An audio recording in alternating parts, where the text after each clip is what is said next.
माझं नाव राज आहे. मी राजस्थानचा आहे. माझं वय 25 वर्ष आहे.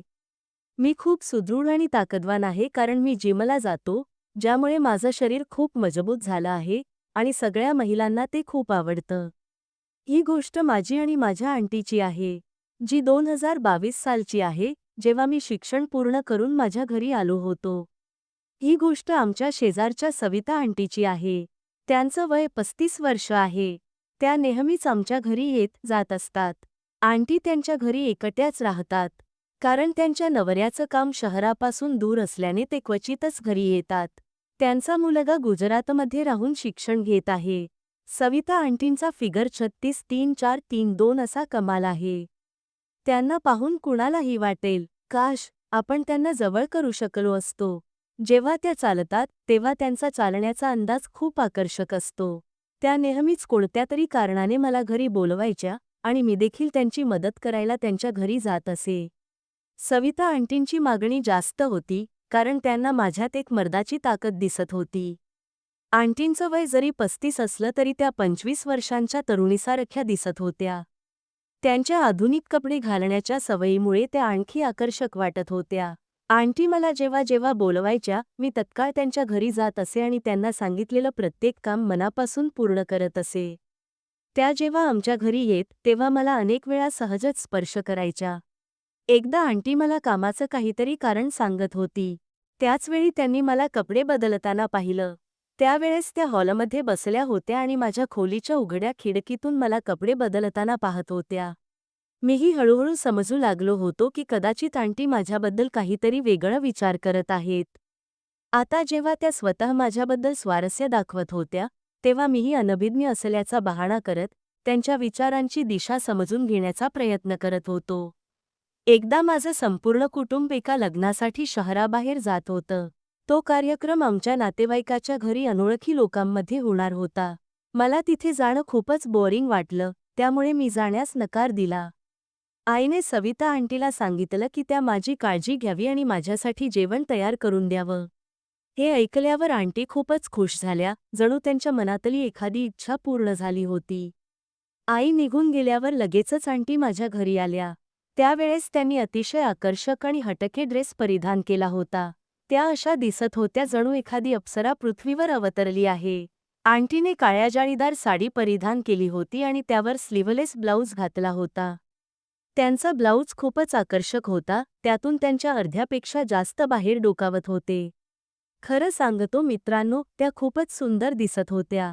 त्यांच्या या कातिल अदांनी मोहल्ल्यातल्या प्रत्येक पुरुषाला भुरळ घालण्याची ताकद होती, पण त्यांचे पुढचे विचार काय होते, हे समजून घेणं कठीण होतं. माझ्याबद्दलच आंटी इतकं आकर्षित का होत्या, हे मला नंतर कळलं. मला देखील आंटी आवडायच्या, पण माझ्या मनात नेहमीच भीती असायची की काहीतरी चुकलं तर सगळं उलटं होईल आणि त्यांनी माझ्याबद्दल घरात सांगितलं तर इज्जतीचं खोबरं उडेल आणि मारामारीचा त्रास वेगळाच होईल.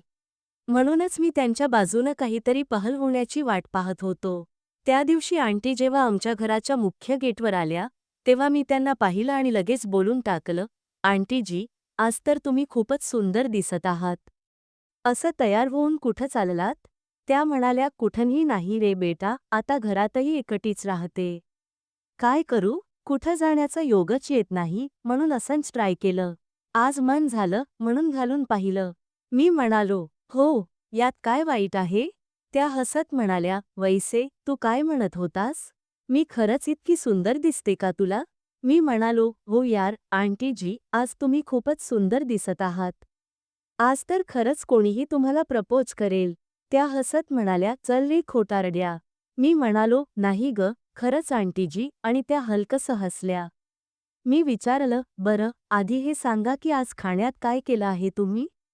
त्या हलक्याशा डबल मिनिंगमध्ये म्हणाल्या, "अजून काही बनवलं नाही, पण तुला जे हवंय आज मी तेच खाऊ घालेन." मी म्हणालो, "असं तर मग, असं करूया की चल, कुठेतरी बाहेर जाऊन काहीतरी छान खाऊया," मी म्हटलं. यावर आंटी म्हणाल्या, "तू तर माझ्या मनातलं बोलून टाकलंस. मलाही खूप दिवसांपासून बाहेर जाण्याची इच्छा होती. चल, जाऊया." मी म्हटलं, "ठीक आहे," मी लगेच तयार होतो. माझ्या मनात विचार सुरू होते की आधी थोडा वेळ त्यांच्या मनाशी खेळ खेळू. आंटी माझ्या खोलीत उभं असलेल्या जगन्नाथकडे पाहत होत्या आणि त्या ओठ चावत होत्या.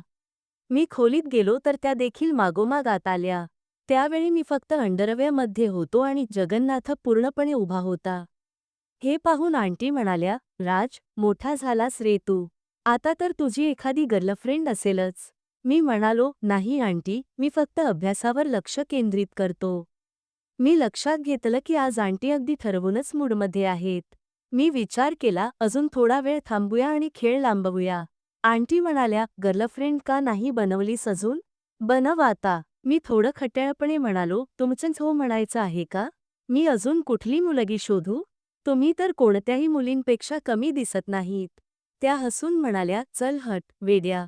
काहीही बोलतोस." मीही वेळ घेऊन शांत राहिलो. नंतर आम्ही दोघं एका रेस्टॉरंटमध्ये जेवायला गेलो. रेस्टॉरंटमध्ये सगळेजण आंटीच्या सुंदरतेकडे पाहतच होते.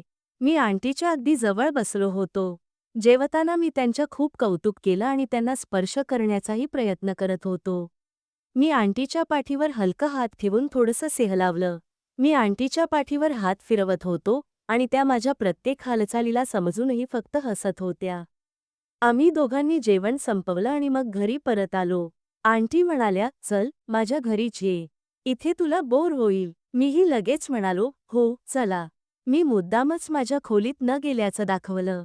आंटी म्हणाल्या, "तू टीव्ही बघ. मी कपडे बदलून येते." मी हसत म्हटलो, "कपडे का बदलायचे? तुम्ही असेच खूप छान दिसत आहात." त्या स्मितहास्य करत म्हणाल्या, "नाही रे, मी लगेच येते." त्यांनी कपडे बदलायला सुरुवात केली आणि मी त्यांना चोरून पाहू लागलो. त्यांच्या पांढऱ्या गोऱ्या अंगानं मला अक्षरशः वेड लावलं होतं. त्या परत येताना पाहून मी टीव्हीकडे नजर वळवली. आंटीने खूपच टाईट टी शर्ट आणि अंगाला चिकटणारी लेगिंग घातली होती. त्या बघून मी पुन्हा म्हणालो, "तुम्ही तर खरंच 25 वर्षांच्या मुलीसारख्या दिसता." त्या हसून म्हणाल्या, "तू खूप छान मजाक करतोस." मी म्हणालो, "हे काही मजाक नाही, खरंच." त्या म्हणाल्या, "जर तुला मी मुलीसारखी वाटत असेन, तर मग गर्लफ्रेंड का नाही बनवत मला?" मी हसत म्हणालो, "हो, का नाही? मी तर केव्हापासूनच तयार होतो." हे ऐकताच आंटी एकदम माझ्या अंगावर पडल्या आणि माझ्या मिठीत सामावल्या. त्या म्हणाल्या, "किती दिवसांपासून मी तुला इशारे देत होते, पण तू समजतच नव्हतास."